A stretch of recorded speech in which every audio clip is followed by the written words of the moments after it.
Hello, everyone. This is Jay with Real Estate Aholics. And as you guys can see, I got a distinguished gentleman here named Mr. Cody Cox. How you doing, Mr. Cody? I'm doing great, Jay. It's great to be on and you know hear what you guys got to say and field a few questions from me. I'm excited. Yeah, man. Yeah, man. So we're glad you take the time out. I know you on a little vacation down there That in that I Mexico, am. man.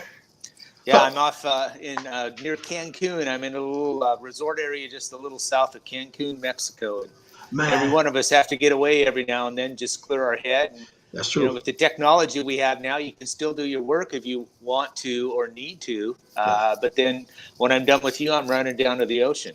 Okay, absolutely. So we have a daughter that lives in. I can't remember the name of the city that she lives in, but she's down there for 6 months, and then she's gonna hop to another country Okay, as well. So that's cool. pretty cool, man. So she said she loves it too. This was her second time actually going, and so she went back. So she says a lot more Yeah. simpler there, man. You know, your money go a long way, and she says she living life, man. Absolutely, Yes, sir. absolutely. Yes, sir. Well, and that's So, what we're all doing for. We work to try and put some money in our bank, but it's not about the money. It's about freedom. it's And about so freedom. when we have the opportunity to do what we want to do, when we want to do it, where we want to do it at, that's why we do all this here. That's why you're doing your podcast. That's why you're working your tail off in Absolutely. your business. So we can do those kind of things and give to the charities that we want to do and, be beneficial in that factor. So there's a lot of things and thoughts that go into why we do this that aren't all for ourselves. It's for others and for, just enjoying this great earth, this world that we have. So that's what it's all about. Man, you said a mouthful, man. It's really not about the money, man. It's kind of what the money does for you, right? Right. It allows you the freedom. It allows you to be able to enjoy, you know. So, and I think that's probably one of my things, right? I don't really take the time out to detach from stuff, you know. There Well, you go. from the business. So, and looking at you sip on your coffee, man. In another country, still getting business done, man. Doing interviews across countries right now, you know. So this is pretty cool, pretty awesome. Yeah, So, it is. and it's funny. I say this. Let me show you something really quick here. Let me see if I can pull this thing up. Um, one of the things I seen, right? I try to do a little research on you a little bit, man. But one thing I noticed about you, right, was this right here. Okay. Let me pull this thing up here. You had a lot of videos that had coffee in it. So it's safe to say you love some coffee, huh? I do like my coffee. We bought some fresh Mexican coffee here locally yesterday. I like coffee coming out of Costa Rica. Yeah. There's some good stuff that comes out of Honduras, and there's some great stuff that comes off the Big Island of Hawaii that I like real well. So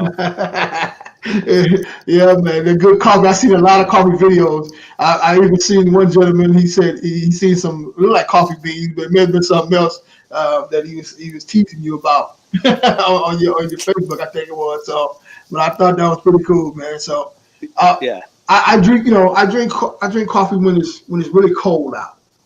Oh yeah, Yeah, yeah, we're originally from Michigan, right outside Detroit, Michigan. So when it's cold, I definitely do. yeah. So yeah, it's I have. relaxing. I own some assets in Detroit. Oh, I okay. have, from an investing purpose, at least from a note perspective, I love Detroit. Yeah, man. Uh, and I mean, there's just some opportunities there, and just helping out some of the people there. Detroit's been hard hit, as you well know. Yeah. And then if you have guys that are in there that kind of have the same philosophy that I do, is if I can go in there and buy a note for a homeowner that is having some distress, and we can find a way to work that out and keep them in that home. That's what it's all about. That's That's what what's we up. do. What we do is because the big banks, have a lot of these folks, and they're just numbers to them.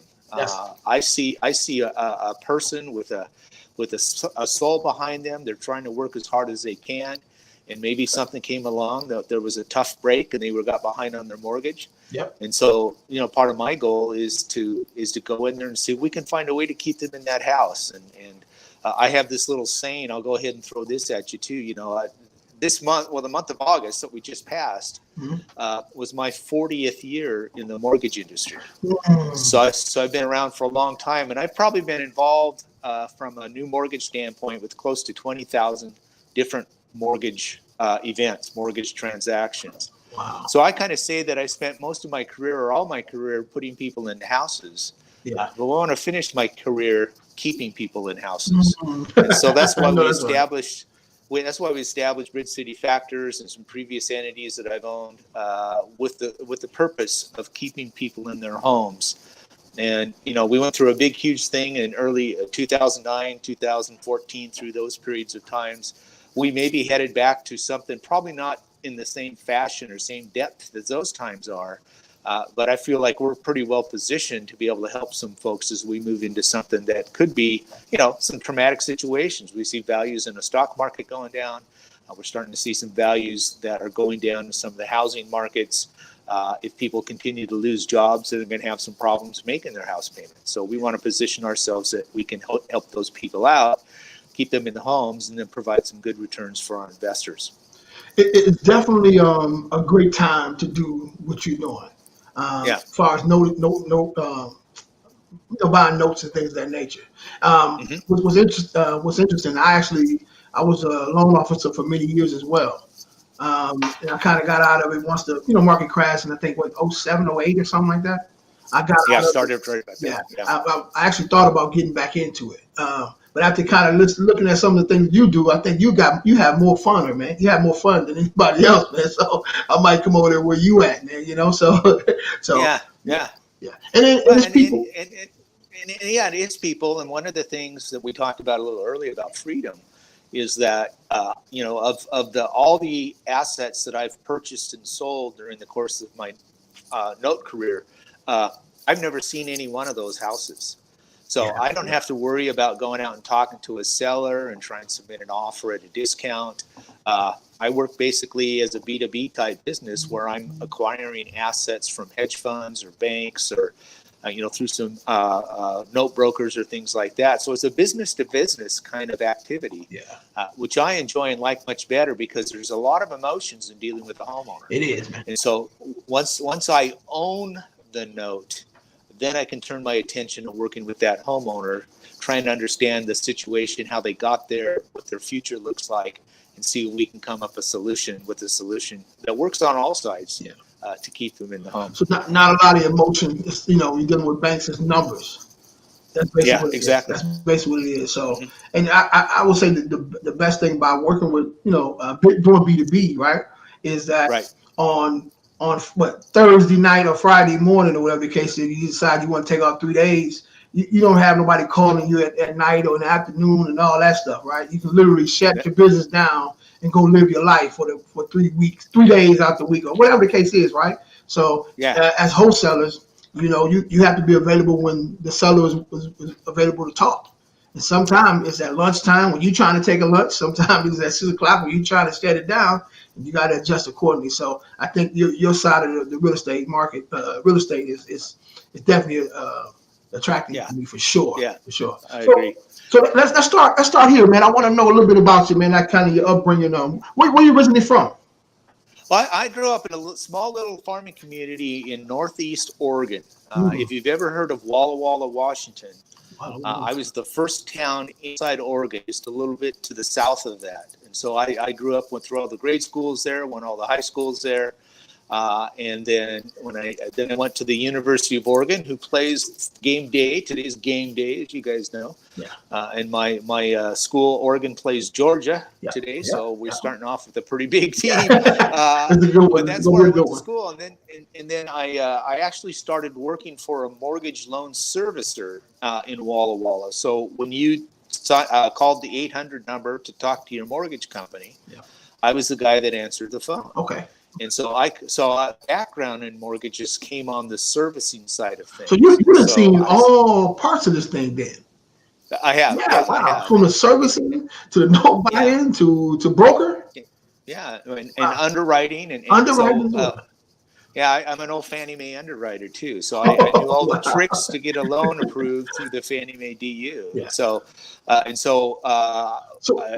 In 1984, I got married. Yeah, go ahead, Jay. So before, we definitely won't get to everything. I just want to kind of get a chance to know your background a little bit. So you went to school, junior high, high school, or whatever. What kind of student was you? My high school, I graduated seventh in my class. I Wow. actually, I actually scored the most money on the platform at graduation night as far as scholarships go. And so I was a pretty good student. I was the high school drum major and played in the marching band for 3 years. I was the point guard on the basketball team Oh because man. I got the ball. I got the ball on every play. So Yeah. So you was a point guard. You yeah, yeah. how to dribble that basketball, man. You got to dribble Yeah. that rock. We call it. And I played on the Oh man. golf team as well. So I was pretty athletic. I was pretty musical, and I guess fairly good student. Wow. But the thing that's really funny about this, Jay, is I took the math classes, but it's not like it really interests me. Yeah. And here we are in this industry, this financial service industry, where a lot of what we do is some fairly basic math stuff. That's it. And so That's true. it's interesting how that happened. So So the software kind of does everything for you nowadays. So here's a little funny story. The little town I grew up in is a little town called Milton Freewater, Oregon. And at the time I grew up, it was considered the pea capital of the world. Mm. And what that meant was is that there were more fresh peas canned there than any other place in the world. Wow. So everything we did there growing up was around harvest time. And so that's, so we worked in the summers and gained a work ethic by working in the harvest and then going to school. And so it gets you into that kind of that cycle. And I had two really good parents that were very supportive. Mom and dad came to every one of my games and watched so all that sort of stuff is all very supportive of you and instills in you, a little confidence that what you branch out on and move forward on, you've got that behind you. But I went to school, when I went to college, I wasn't going to do anything from a business aspect. I was kind of athletic, and I thought I'd get into sports medicine. But somewhere along the line, I started working for this little servicing company and learning the mortgage business. And then I got transferred, took a job in town, Portland, Oregon. I was the assistant to the chief head underwriter. So you put your gym shoes up to go sit at the desk, huh? Yeah, it's not what I wanted to do. Absolutely. And my hands are very reflective of pushing paper quite a bit. So my biggest danger is a paper cut. So that's what that was all about. And so I understood, I learned all aspects of what was going on in the mortgage industry from a servicing standpoint, from an underwriting standpoint. And the underwriting aspect of it allows me to do the due diligence on a file. Absolutely. When I'm looking at a file to make a determination if I want to purchase that loan for my fund, I have the background that tells me if this is a good loan to purchase or there's some holes in it that we can fix, or if it's something that's just ready to go right now and I'll wire some money to purchase that. So all these kind of things is really interesting because I don't get to talk about this very much. It's fun for me to hear my story again. Yeah. But all this stuff seems like it prepped me to be where I'm at right now. It's all the stuff that we're doing right now. And we've all heard that little adage that, what you're doing right now was what is the results of things you did last year, the year before, 5 years ago, 10 years ago. Yeah. And I would have to say that has played out in my career. Man, that is huge. Man. You kind of see how everything kind of fell into place all the way up to now. Yeah. And so you get a chance to see a deal truly from all angles. Yes. Right? Yeah. From looking at a deal from an underwriter's point of view, that's what you want to be. Yeah. You want to see. Yeah. You can see what's kind of light and what's kind of really heavy, or what's good and what's not, or whatever the case is. And you have the ability as an investor to be able to bridge that gap, so to speak, fill those holes. Yeah. Right. Yeah. So that is huge, man. So you grew up, man, playing that basketball. That was my deal back in the day. I was never really that good though. so you get in a servicing company and you kind of work your way up in that as well, right? Yep.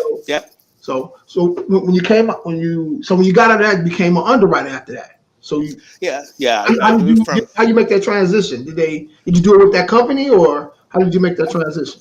Well, actually, I when I was working for the company, the servicing company in Walla Walla, Washington, we had a relationship with Savings and Loan out of Portland, Oregon. It was the largest savings and loan in the Northwest at the time. And because of that relationship, I had frequent conversation with staff people within the company in Portland. And I knew if I really wanted to, excel and have success in a career, it wasn't going to happen in that small little town of Walla Walla. So I drove down to Portland. It was about 3.5, 4 hours one way. And I'm just this simple little kid out of Eastern Oregon who grew up with apple trees and pea vines. Yeah. And so pretty simple kind of stuff. And so I drove into downtown Portland, had an interview with the human resources lady on the 14th floor of a tower right downtown.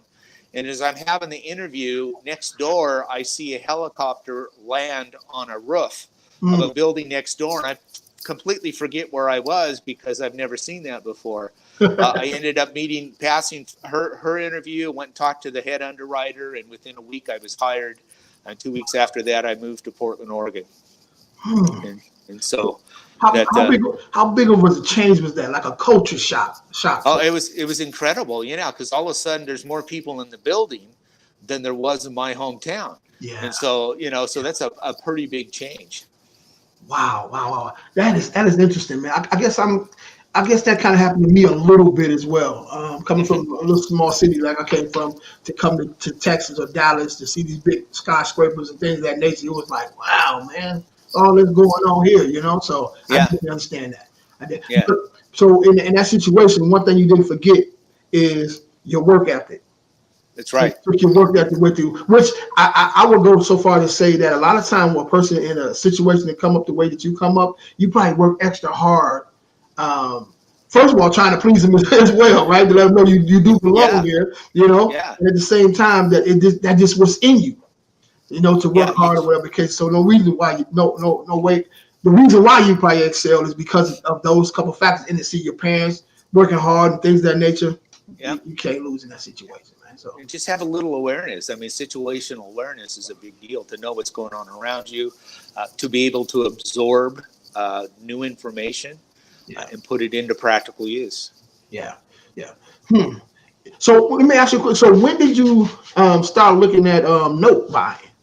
Well, that's an interesting thing. That's a great question. So one of the things I've done in my past is, as you probably are familiar, across the country, there are various real estate investor groups or RIA groups. And I actually somehow stumbled in to be the president of the board of directors for the investor group that's in Portland.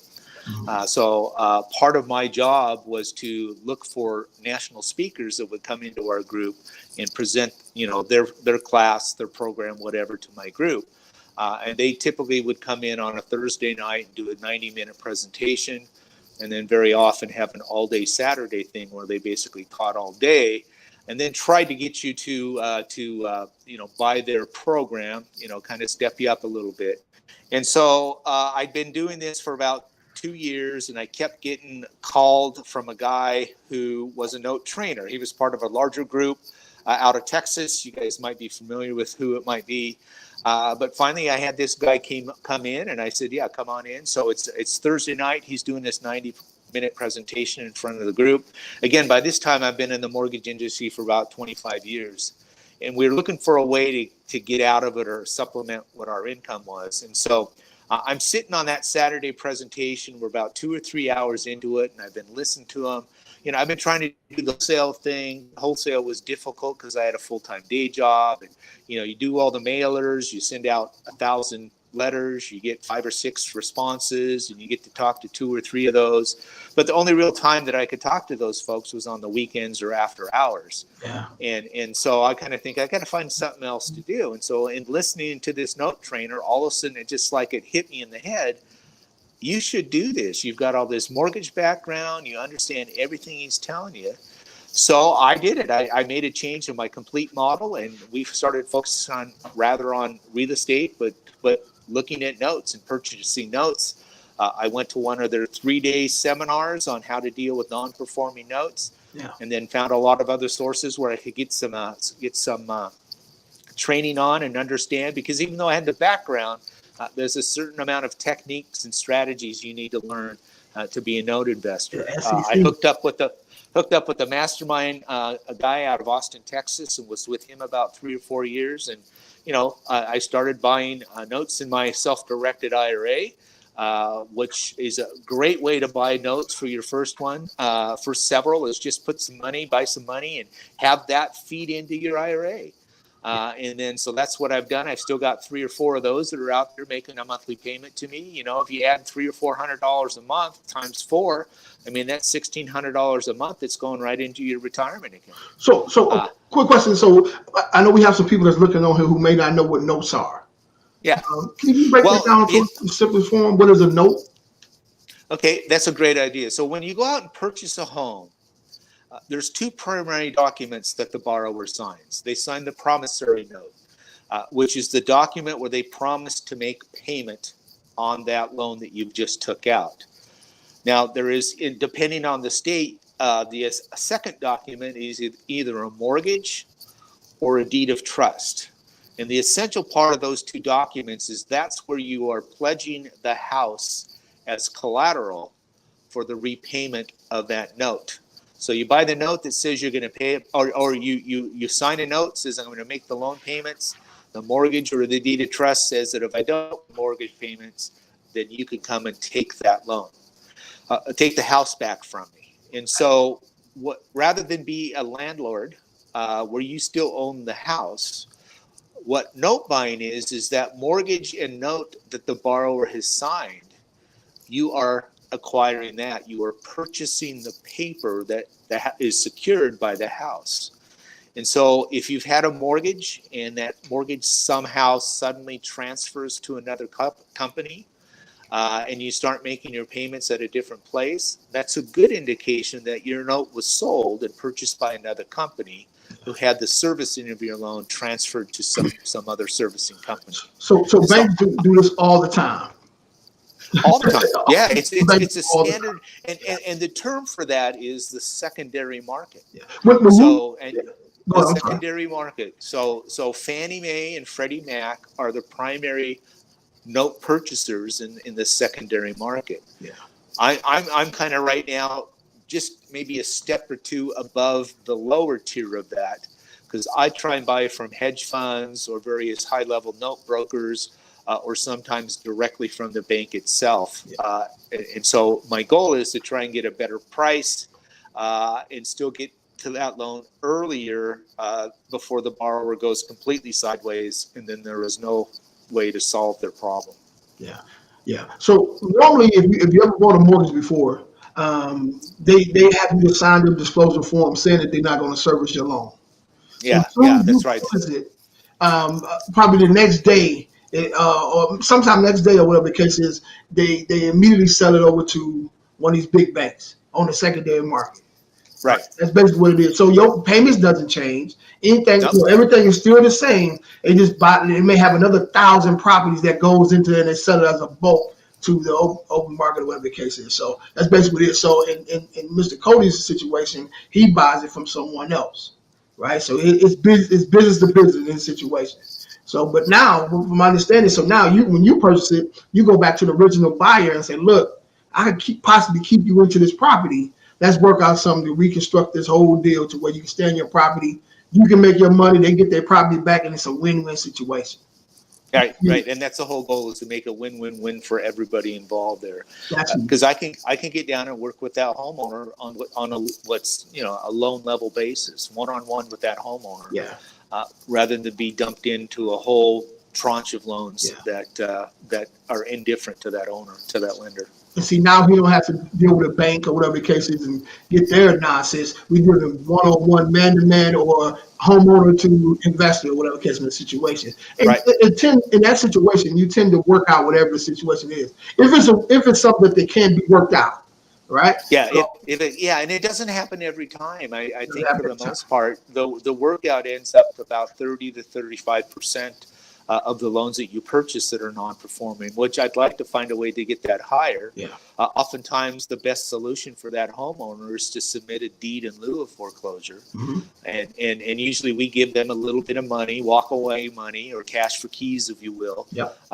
And help them get out of this property, this nightmare that they've been having for several years, a little bit of capital so they can go find a rental house or whatever to get them going, Moving and then money. just leave the disposition. Yeah, exactly. Yeah, and leave the disposition of this house to us. And then I have a network of subcontractors, and I have one specific concierge that I use that has access to people who come in and clean up the house. We'll do rehab, a number of different things that we can do to dispose of that house, get our capital back, and either pay our investors or reinvest in another asset. So it's a one big cycle, and there's a big strategy there that really is simplified in a lot of ways. I've got a network of attorneys across the country that can help me with the legal aspect of things. And the great thing about this thing, this is a virtual wholesaling business that you have. So you're not tied to no office. So in a sense, it's kind of like the cousin of a wholesaler. Like I'm a virtual wholesaler and all through the state. So it's like a cousin of that. It's like that next level. So in some ways it is. The difference being, if I understand a wholesaler correctly, they never take title to the property. Sometimes they do, if they have to do a double close. But in our situation, we always take ownership of the note. So there's an actual document that's called an assignment of mortgage, where the prior owner assigns that over to us. There's another document that's called an endorsement or an allonge, which is a French word that basically means transfer, which gives us the ownership of the note. And so we actually take ownership of that. So if you were to go into the county recorder's office of a specific property, your name will you would see our company's name there as the owner of that note. Yeah, I mean, a lot of times you see that. I mean, you got some people who actually does that as wholesalers as well. They may do a double close or whatever the case is, or you may have a person who's putting together a deal and maybe they purchase this property, but they got to remain in it for a while. So it's I definitely understand exactly what you're saying. So we talked about you buy the first deal you ever done, right? So you borrowed money from your IRA, right? Now I know it's kind of crazy, but can you break down what an IRA is, right? So the people that's listening to this understand this is how you got started. An IRA simply stands for individual retirement account. And many of us have an IRA if you've left the company and there's a retirement fund like a 401k, you've rolled that over into an individual retirement account. And there's two parts of an IRA. One is what's called a traditional IRA, which basically means that no taxes have been paid on it yet. And so when you start using that for your own personal use, you'll be taxed at the then going tax rate. And then there's another type of IRA called a Roth IRA, where your money has already been taxed as you put that in there. So they tax it. The way I kind of describe it is it's already been taxed. So you've been taxed on the seed as you put it into the account, but you're not taxed on the crop, on the fruit of it all. So I like that aspect of it. And so now the IRS, which controls the IRA, basically says you can invest in anything except for collectibles and life insurance.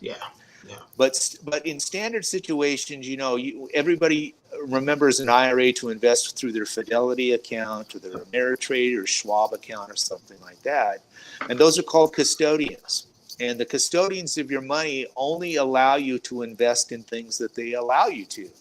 And so if you have one of those, type of Ameritrade or Schwab account or whatever, they only allow you to invest in stocks and bonds, mutual funds, or ETFs.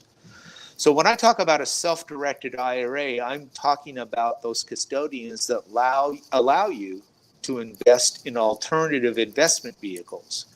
And one of those things is real estate. Oftentimes you may have heard of using your IRA to invest in gold. Well, that's a self-directed IRA where that custodian allows you to invest in gold. So the custodians, I have two custodians I use that allow me to invest in real estate or real estate notes.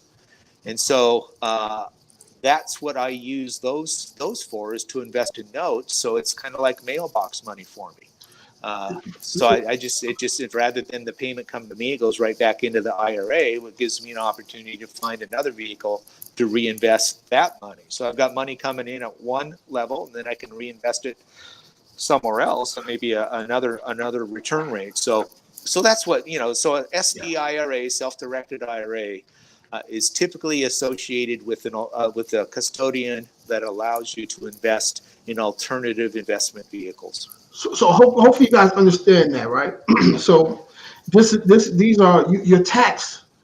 This is post tax. When you get pre tax upfront at a lower Yeah. dollar amount. So when you get a self-directed IRA, you basically you invest into real estate. You make that money, it goes right back into this pile, right? It's tax free if I'm not mistaken, correct? It's tax free if it's a Roth. You pay taxes when you withdraw it on a traditional IRA. And then there's people who will say, well, if you have a traditional, then you can convert it over to a Roth and pay a smaller amount of tax right now, with the understanding that as that grows, being in a Roth IRA, you won't have to pay taxes on it later on. So, you'd want to talk to a financial planner. You'd want to talk to an IRA custodian. And you can just search for self-directed IRA, and there's a lot of them that come up. So it's not just beneficial just to have an IRA. I mean, I guess it would be beneficial just to have one, but if you want to invest in notes or whatever in real estate, you gotta have a self-directed IRA. Yeah, that's a little different. I didn't know that part. Yeah. I'm glad you really broke that down for us. So, all right. So what kind of what type of notes do you buy? Is it residential? Is it or do you focus on whatever? What kind do you do? Well, since I've been in the mortgage industry for 40 years now, my expertise, if you will, is in what I call shelter-based properties. So I buy notes that are secured by 1 to 4 family houses. So, single family, duplexes. My preference is a single family that is owned by the original borrower on the loan. So an owner-occupied situation, because, they have more interest and emotional attachment to that property. Yeah. They're the ones that are more likely that if they do get in a financial distress situation, are willing to work out to stay in that house. With that, again, that's in my way of doing things. My model is the ultimate goal is to keep that homeowner in the house. So my target is single family, owner-occupied houses. And I like the ones that are what I call institutionally originated houses. And those are ones that are originally, when the loan was originated, they actually went and talked to a loan officer or a bank or a savings and loan or a credit union or a mortgage broker or something like that. They signed the documents, that promissory note and that deed of trust or mortgage that we talked about, that are kind of the standard Fannie Mae, Freddie Mac documents. And then they get sold into the secondary market. Those are my preference. Yeah. Now, there's a lot of conversation out there right now about purchasing owner finance loans. So if you own a house and you want to sell it to somebody, you'll actually carry the paper, you'll carry the financing, owner finance, seller finance, rather than have them go out and get a new loan. And so I'm not as high on those as I am the other ones, because there's a lack of standardization in those. So a seller finance loan in North Carolina would be different than a seller finance loan in Texas, which would be different than a seller finance loan in Michigan.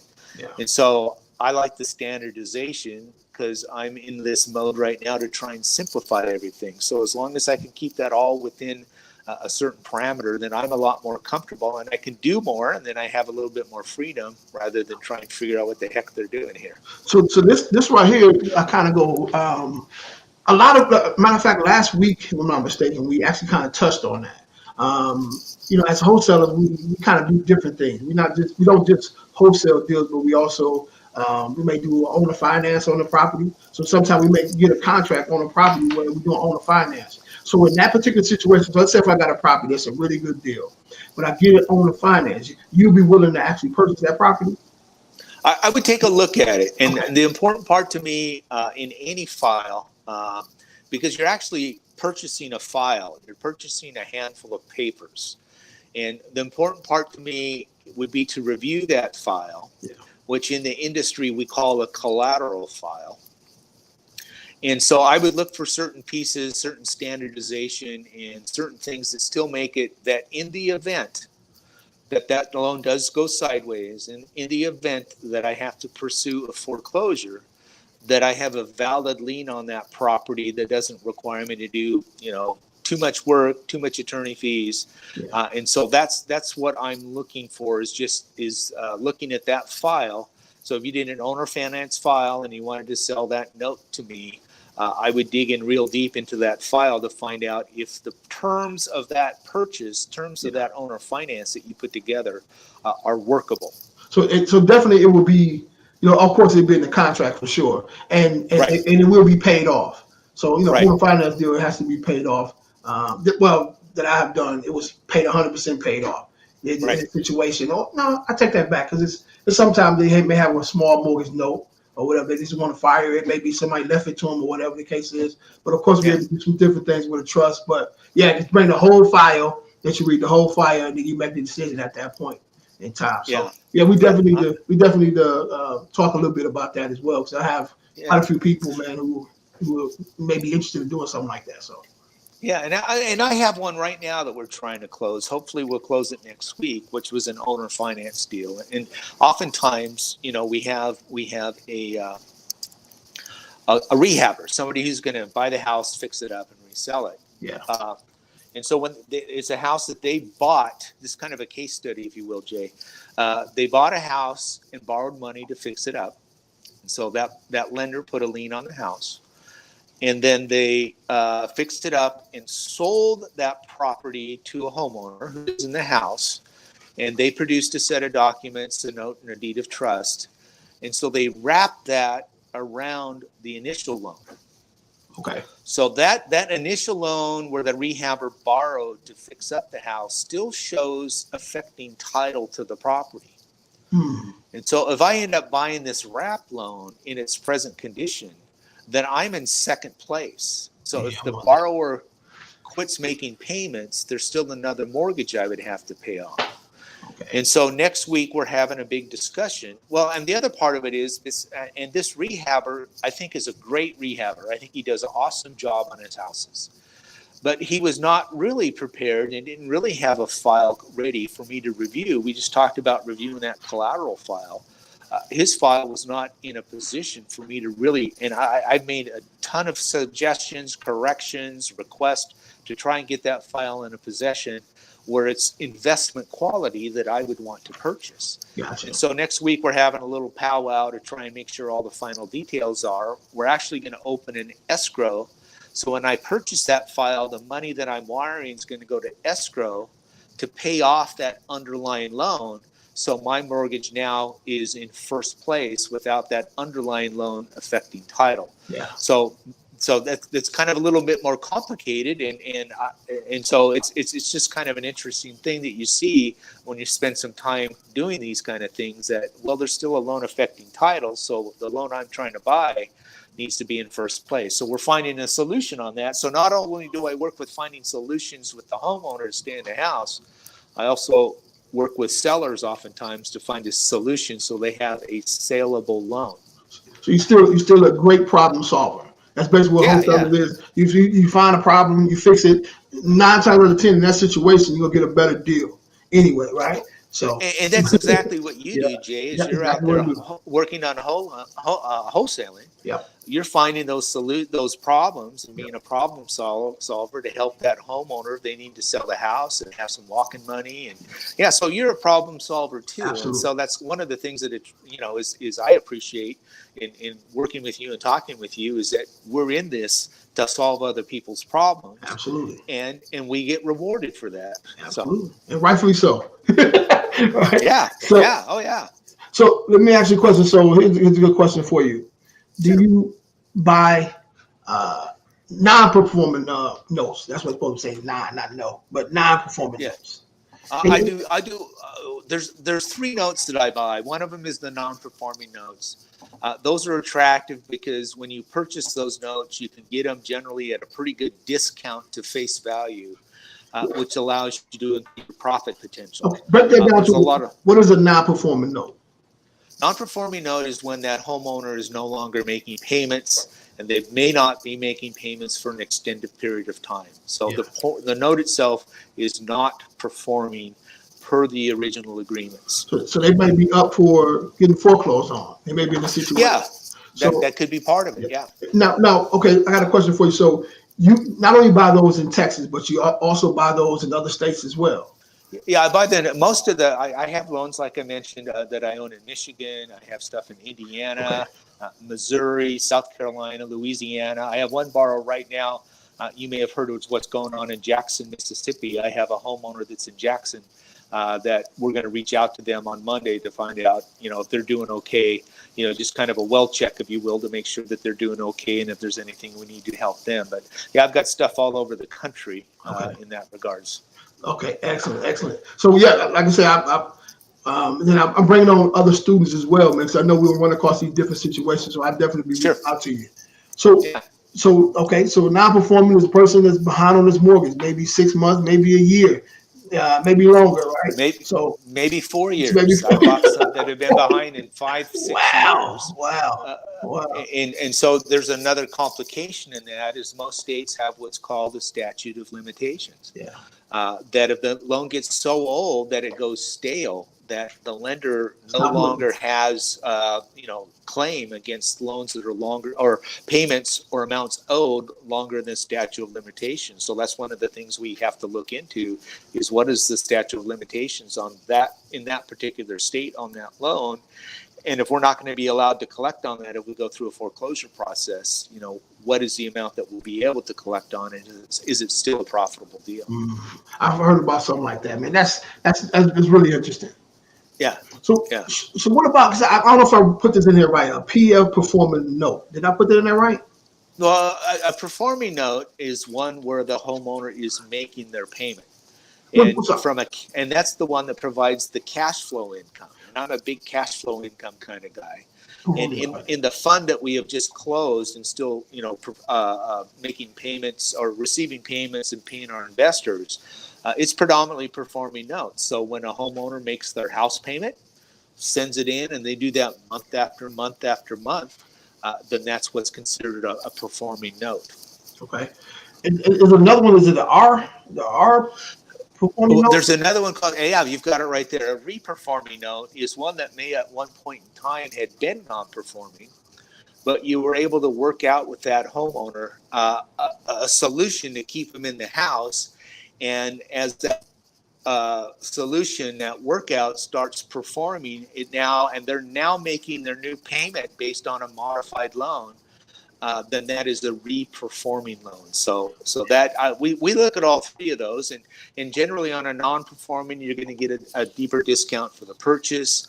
On a re-performing, you're going to still get a pretty good discount on that purchase because there's a little history there where that borrower had some struggles. And then on the performing notes, those are the ones that you're paying what we would call closer to par. If the balance on the loan's $100,000, you're probably paying 90 to 95% of that amount because the loan is performing, and you don't have to worry about it going non-performing, although eventually they may. Yeah. That's very interesting there. So what is your exit strategy? Is it long term?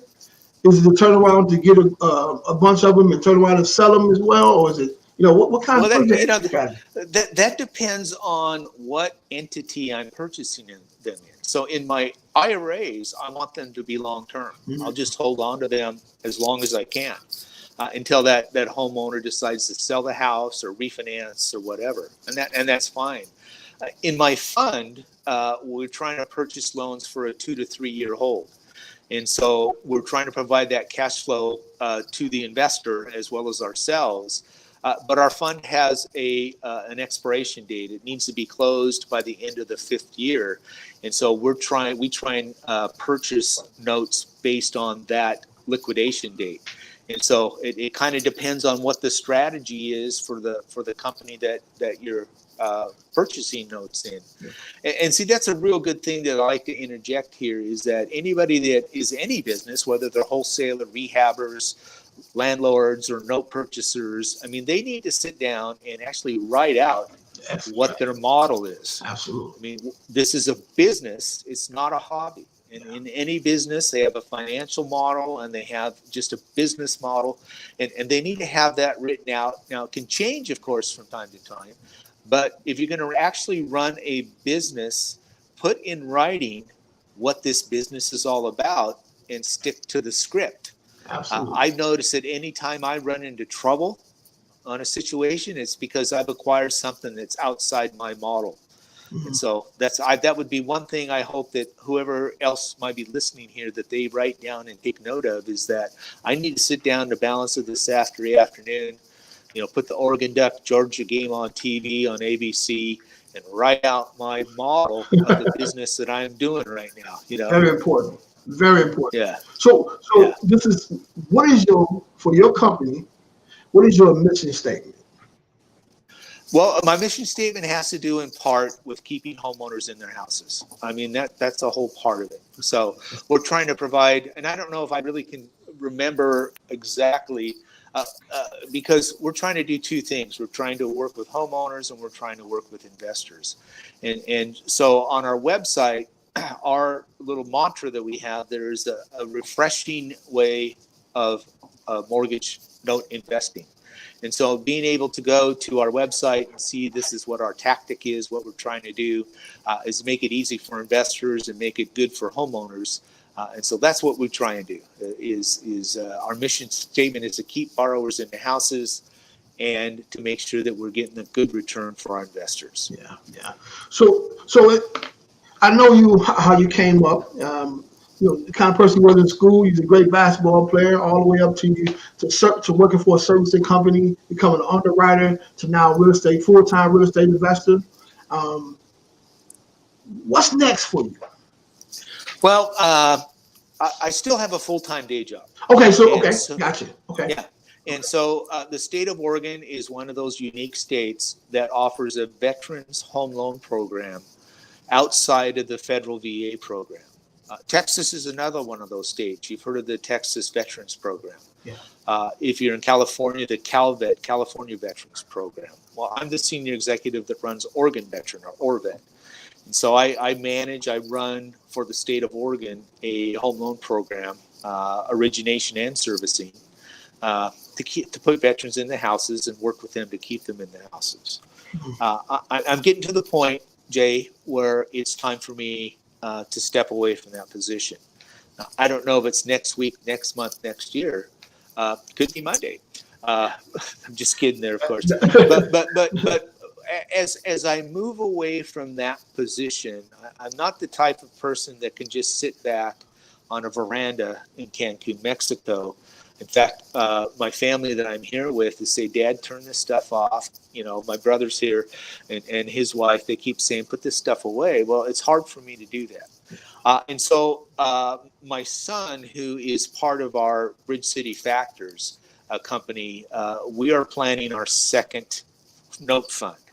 And so we're trying to find a way that we can return a good investment to our investors.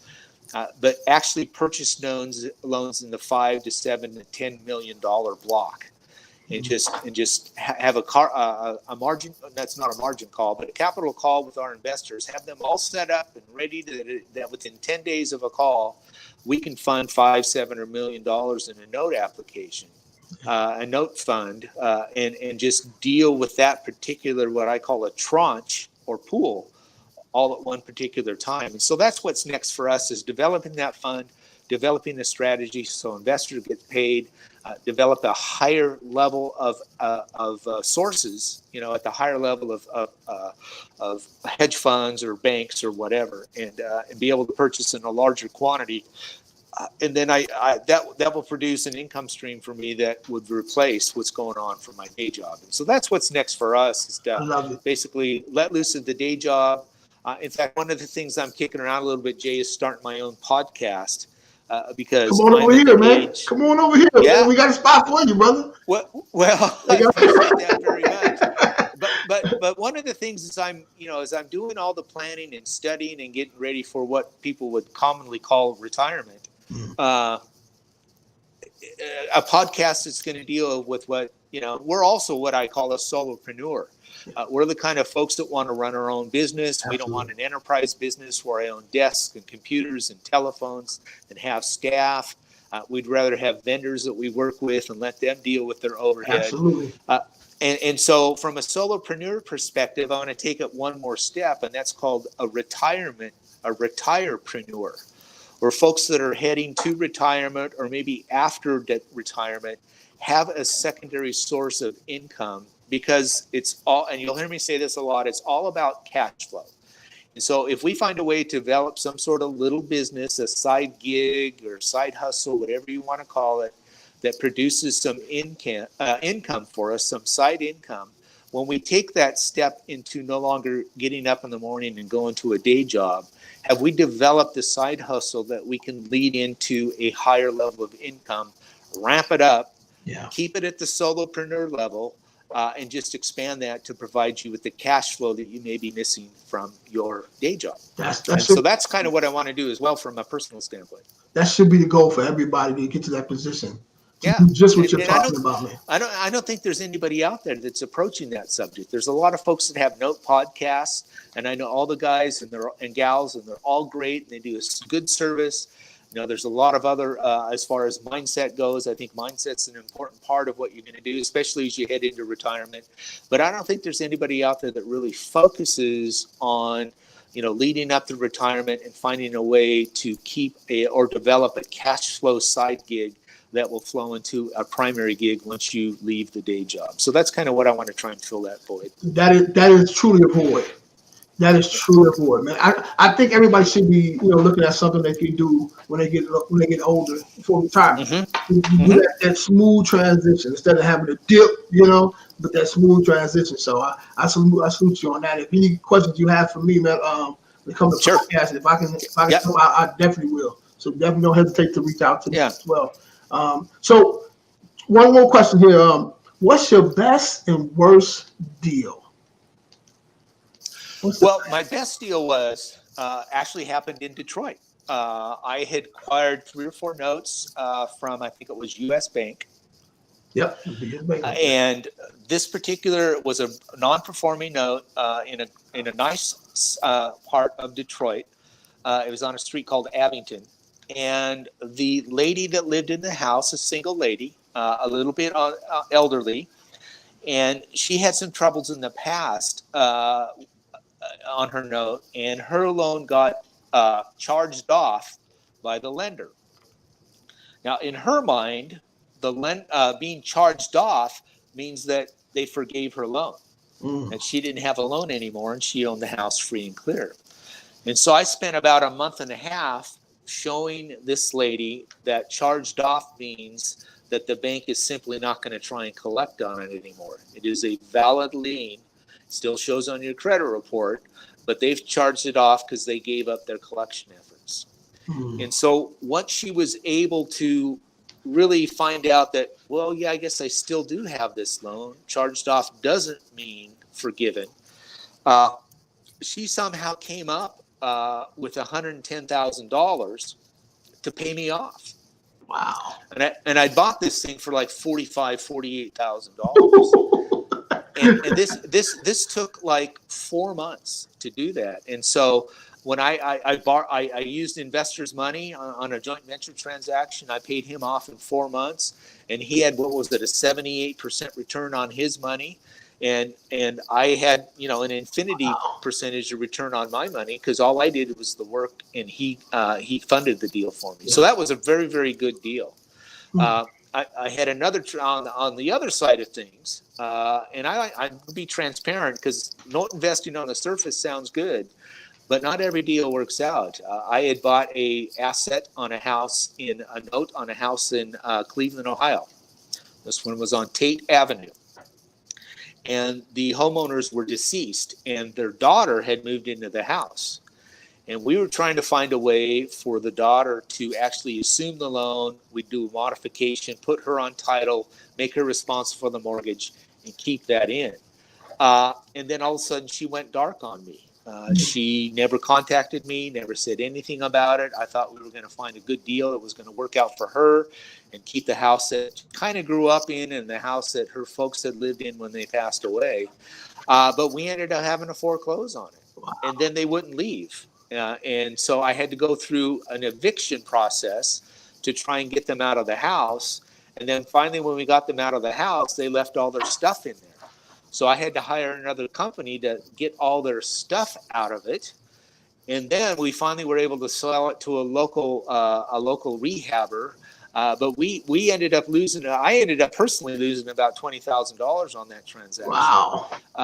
But my investor, we were able to recover and make sure that the investor was made whole. They didn't lose a penny. But that's happens every now and then. Yep. There's all sorts of legal activities on these non-performing things that, you've got to make sure up front when you're calculating your purchase, that you're actually your bid, if you will, that you're actually going to be able to go through all the legal transaction and still, exit the property with a certain profit. So those are the two deals. One was just tremendous, and the other one was just awful. Man, I appreciate your transparency when it comes to that too, man. So in anything that you invest in, man, there's some things that can go wrong. So nothing, nothing is 100%. So just make sure that you cross all your T's and dot all your I's, man. So everybody who's listening to this, that's looking to get a note, man. Do you teach this at all, or? Well, I'm more like I'm thinking about doing some sort of mentorship program. I don't, I'll do some free things like this because I like you, Jay. But the other part of it is to get into some sort of real educational thing, to put together some sort of curriculum.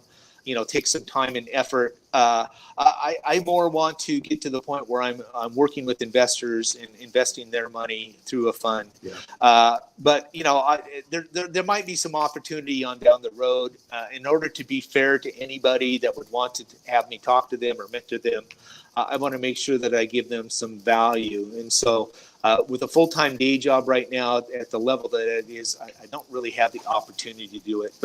But I enjoy talking to you. I love the question and answer and follow your train. But maybe there'll be some opportunity for that a little bit later. Okay. Will you work with any non-accredited investors or? Well, my current fund allowed for some non-accredited investors. The one that we've got coming on board is going to be a Reg D 506C, which will require accreditation by the investors. If that goes off real well, then I'll start thinking about doing a Reg A plus, which allows both sides of things, and non-accredited as well as an accredited investor. But that's a lot of work. It costs a lot of money. It costs maybe $55,000 to $75,000 to put one of those together. And so, if I'm going to be a solopreneur or a retirepreneur, at that point in time, it's probably something that's way off in the distance if it ever happens. So. Yeah. Well, one more question. Say someone chooses to go with you or invest with you on these notes. Will you be able to walk them through how this whole process is going through? I can do that. The thing I have to be careful of, when I always help new people, love to help new people as they explore what's going on there. The two things I'll look for is that somebody's serious about it. If they're just wanting to, call me and talk to me and maybe waste my time. Yeah. I get that all the time. And they're not serious about it, then that's something I won't want to do. And so, again, one of the things that I have to consider, Jay, is that for me to take somebody on like that, the greater value is are they willing to pay for it, and are they serious about it? So those are two things I'd want to talk about, but then I have to give back as well and be prepared for them. But, walking through a transaction on something like that, I mean, that could be like a one-time thing. And so that, that might create another opportunity. Yeah. I know as far as the returns and stuff like that, that kind of varies or whatever the case is. So just on an average tip, what kind of returns are we think we're talking about as far as the note is concerned? I'll throw a bunch of numbers out. On the performing notes, in the current fund that we have, we're paying a preferred rate of 8% back to the investor. We have a management fee of 2% in there, so we targeted 12 to 15% return on our performing notes. Gotcha. If it's a reperforming note, you can oftentimes target a 17 to 20% annualized return.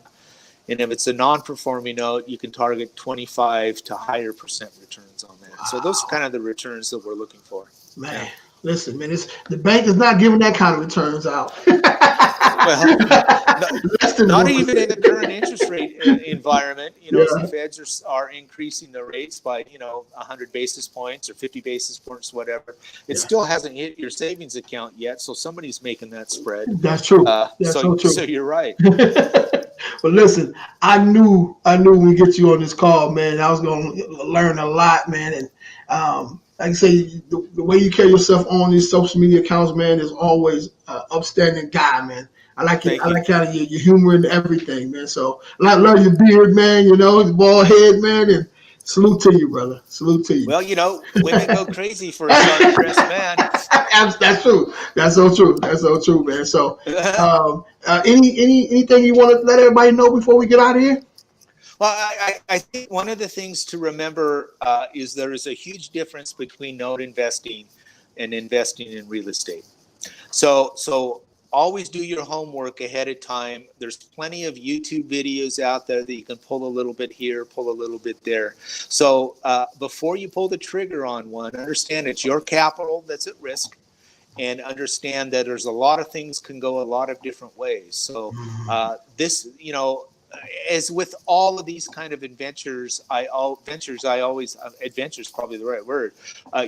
Education is an important part of it. So watch the podcasts, listen to the podcasts, watch the YouTube videos, and then find yourself a resource that you can bounce stuff off with. And so that's the main thing: is prepare yourself. And then again, on the business model, I can't emphasize enough, have a written business model that you follow, because it's like a train on the tracks. If you have the tracks and you've got a train going down it, you're going to stay on track. But if that track, is a little bit wiggly or wavy, you could derail very, very quickly. And there's a lot of money on both sides when you're dealing with notes. So prep yourself as best you can. Absolutely, man. Listen, again, Cody, man, great job on Thanks. questions, Thanks, my man, friend. answers, man. You're right on point, man. So, and hopefully Appreciate it. we can do some business together, man, and tell your family appreciate them for loaning us to you for a good hour, man. Really appreciate Yeah. it. I Get back to certainly your will. vacation. And I'm looking forward to hooking up with you sometime and just having Absolutely, a nice dinner. So I'm man. looking for that more than anything else. Me too, man. Hey, All thank you right. very much. You're And welcome. hey, go. You say what's your team again? The Chicago's team. Oh, I'm an Oregon Duck. Go Oh, Oregon Duck. Ducks. Okay, so Yeah. I'm a Mr. Wolverine guy, man. So, Yeah. All so right. hey, I Very appreciate good. it. You have a All good right. one, Thanks, man. gentlemen. Go Appreciate you. Ducks. God bless you all. Same to you, brother. Thank you. All right. All right. All right. Bye-bye. Bye bye.